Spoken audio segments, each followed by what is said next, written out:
wabarakatuh. Selamat pagi anak-anak. Bagaimana nih kabarnya? Semoga hari ini anak-anak selalu dalam lindungan dari Allah Subhanahu wa taala ya. Amin.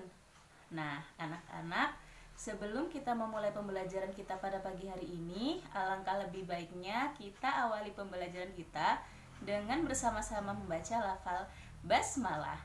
Bismillahirrohmanirrohim.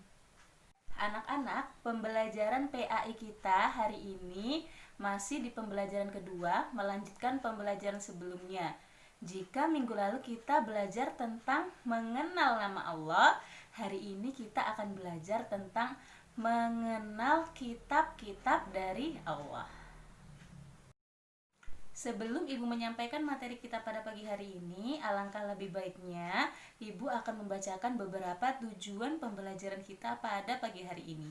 Yang pertama, setelah anak-anak menyimak video pembelajaran hari ini, Ibu harap anak-anak dapat mengetahui kitab-kitab Allah.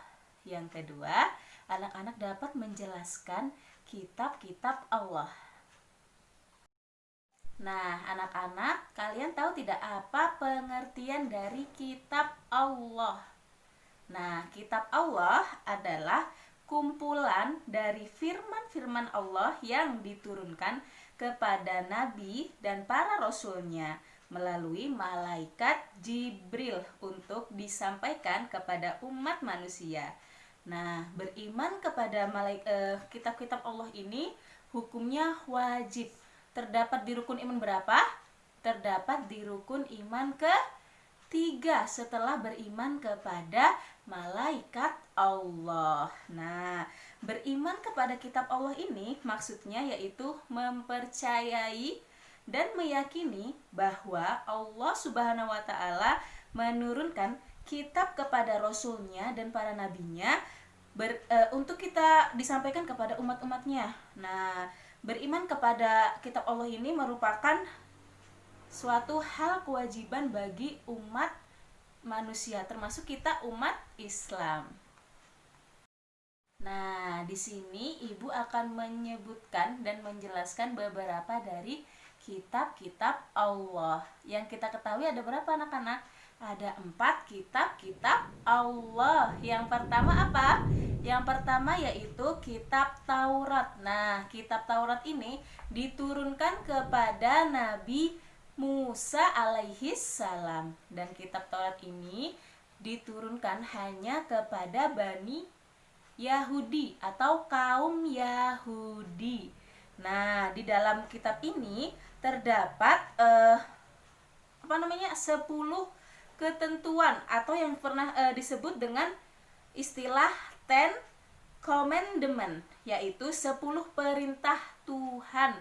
Di dalam kitab Taurat ini ada 10 perintah Tuhan. Nah, yang pertama ada tentang bersaksi bahwa tiada Tuhan selain Allah. Yang kedua, selain Allah tidak boleh disembah, termasuk berhala-berhala atau patung-patung. Nah, yang ketiga, tidak boleh menyebut Allah dengan sesuatu yang sia-sia. Lalu yang keempat, hari Sabtu adalah hari besar umat Yahudi. Oleh karena itu, hari Sabtu harus disucikan, hari khususnya umat Yahudi. Di lingkungan umat Yahudi, hari Sabtu dikenal dengan sebutan hari Sabat. Hari Sabtu itu hari Sabat namanya. Lalu, perintah Allah yang kelima yaitu harus menghormati kedua orang tua, ayah dan ibu. Lalu yang keenam, dilarang membunuh sesama manusia. Yang ketujuh, dilarang berzina. Lalu yang kedelapan, dilarang mencuri. Yang kesembilan, tidak dibenarkan menjadi saksi palsu, menjadi orang yang pembohong, saksi yang pembohong. Kalau dia perbuatannya benar, maka harus katakan benar. Jika salah, harus dikatakan salah. Lalu yang terakhir, perintah Allah yang terakhir yang terdapat di kitab Taurat yaitu dilarang mengambil istri orang lain. Nah, dari ke-10 itu 9 dari perintah Allah itu semuanya terdapat di dalam Al-Quran. Hanya satu yang tidak terdapat di dalam Al-Quran, yaitu mensucikan hari Sabtu. Kenapa hari Sabtu disucikan? Karena pada zaman dahulu umat Yahudi dan Nabi Musa membuat perjanjian, kita harus membuat satu hari untuk khusus beribadah kepada Allah. Maka umat Yahudi berjanji memberi kesepakatan kepada Nabi Musa untuk menjadikan hari Sabtu itu hari yang khusus untuk mereka beribadah saja. Nggak ada kegiatan jual beli, nggak ada pekerjaan-pekerjaan lain. Yang penting hari Sabtu itu adalah hari yang khusus untuk beribadah. Tapi suatu saat Allah menguji umat Yahudi dengan hari Sabtu itu diturunkannya banyak sekali rezeki, diturunkannya banyak sekali ikan-ikan di lautan. Tetapi setelah itu umat Yahudi tergoda oleh ikan-ikan yang banyak di laut. Jadi waktu itu umat Yahudi karena mengikuti hawa nafsunya, hari Sabtu itu dilanggar Mereka tidak lagi beribadah di hari Sabtu.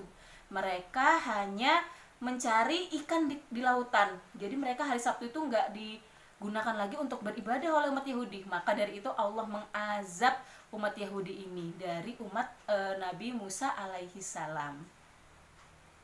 Nah, setelah umat Yahudi melanggar peraturan atau janjinya kepada Nabi Musa untuk menjadikan hari Sabtu menjadi hari ibadah, Nabi Musa ini mengingatkan terus, kenapa kalian lupa dengan janji kalian bahwa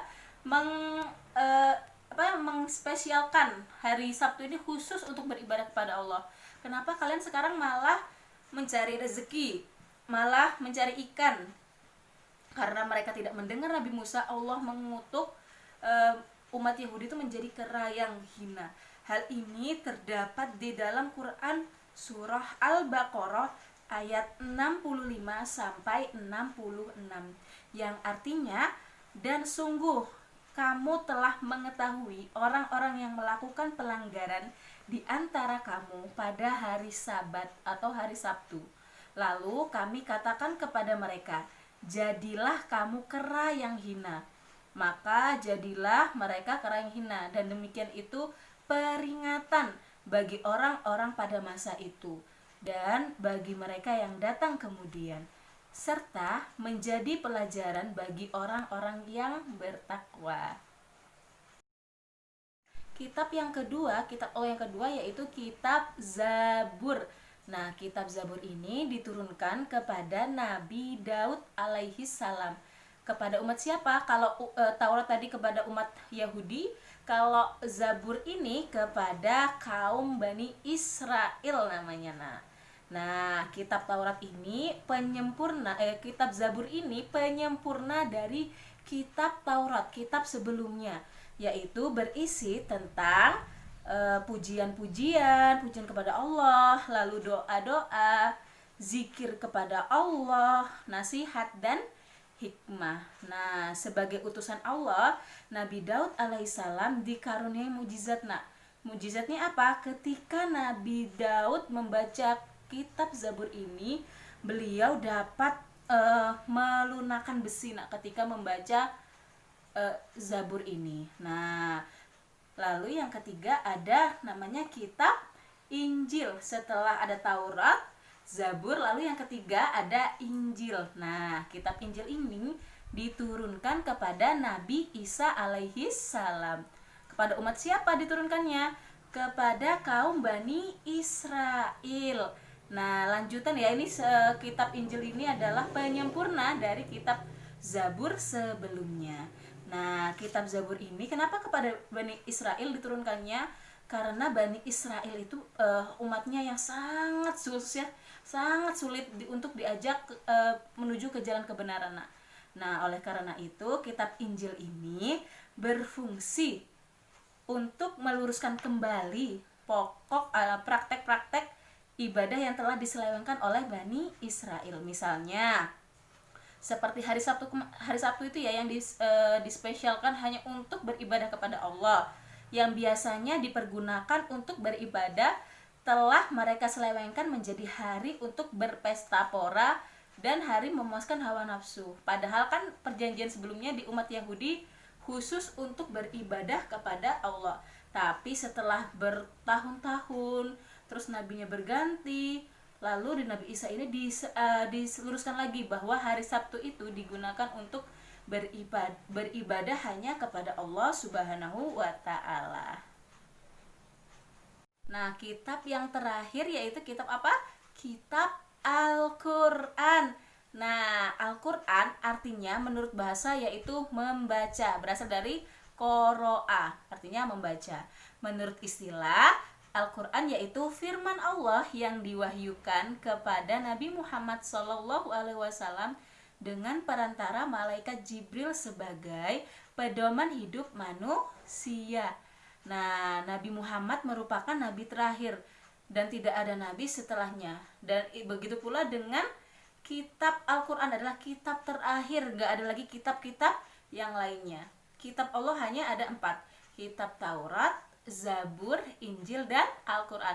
Al-Quran adalah kitab penyempurna dari seluruh kitab yang telah Allah turunkan kepada para rasul-rasulnya, ya, penyempurna dari Zabur, Taurat, dan Injil.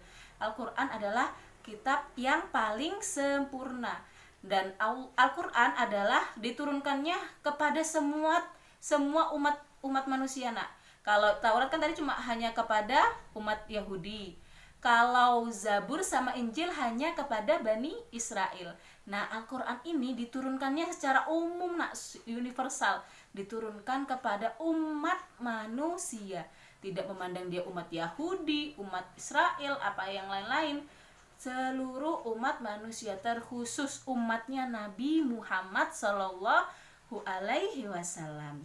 Nah, kitab Al-Quran ini tahu nggak sejarahnya bagaimana turunkannya?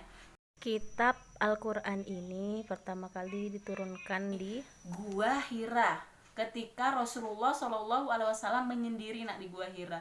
Kenapa Rasulullah menyendiri di sana? Karena Rasulullah itu sangat membenci perilakunya kaum Yahudi waktu zaman dahulu. Zamannya Rasulullah tuh kaum Yahudi, kaum jahiliyah. Di sana umat jahiliyah itu banyak yang menyembah berhala, terus suka berpesta pora dan lain-lain. Nah, karena Rasulullah sangat tidak suka dengan perbuatan itu, Rasulullah pergi ke Gua Hira. Beliau menyendiri. Setelah beberapa hari menyendiri, Rasulullah meminta petunjuk kepada Allah untuk membantu dia menjalankan perbuatan baiknya. Allah itu pada malam 17 Ramadan Allah menurunkan ayat pertamanya yang kita ketahui, yaitu ayat pertama turun yaitu Quran surah Al-Alaq ayat 1 sampai 5 yang bacaannya Iqra bismi rabbikal ladzi khalaq khalaqal insana min 'alaq Iqra wa rabbukal akram alladzi 'allama bil qalam 'allamal insana ma lam ya'lam.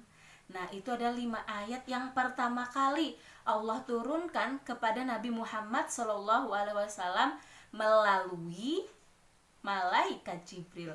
Nah, di Gua Hira ini Allah menurunkan kitab pertamanya yang berisi tentang perintah untuk Rasulullah membaca.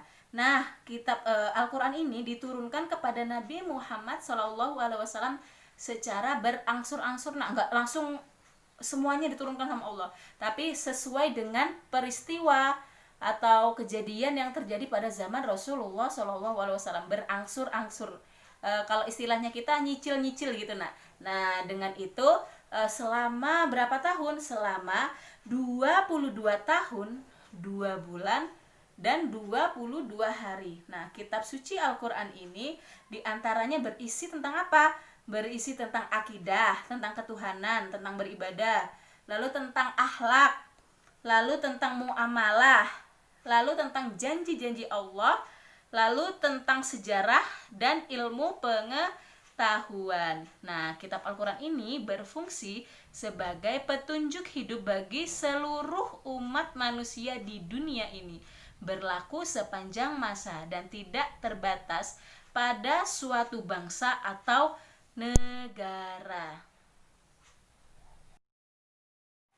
Nah, setelah kita mengetahui tentang kitab-kitab Allah, ada beberapa hikmah dari kita mempelajari tentang mengetahui tentang kitab-kitab Allah. Yang pertama, mempercayai dan meyakini kitab-kitab Allah yang diturunkan kepada rasul-rasulnya. Yang kedua, memahami bahwa kitab-kitab Allah memberikan pesan yang akan mengajak manusia pada keselamatan dunia dan akhirat. Lalu yang ketiga, meyakini bahwa Al-Quran sebagai kitab suci terakhir yang harus dijadikan pedoman hidup umat. Lalu yang keempat, ada selalu ingin mempelajari Al-Quran dengan baik dan benar. Yang kelima, memahami bahwa Islam adalah agama yang benar. Dan yang terakhir, hikmah yang terakhir yaitu meyakini bahwa hanya Allah yang pantas disembah. Tidak ada Tuhan selain Allah. Nah, anak-anak, itu tadi adalah pembelajaran kita pada pagi hari ini. Sekarang tugas kalian adalah menjawab beberapa pertanyaan yang telah Ibu siapkan di samping ini. Sekian pembelajaran kita pada pagi hari ini. Semoga apa yang telah Ibu sampaikan bermanfaat dan sesuai dengan tujuan pembelajaran kita pada pagi hari ini. Ibu akhiri dengan bersama-sama membaca lafal hamdalah, alhamdulillahirabbil alamin. Kurang lebihnya Ibu mohon maaf. Wassalamualaikum warahmatullahi wabarakatuh.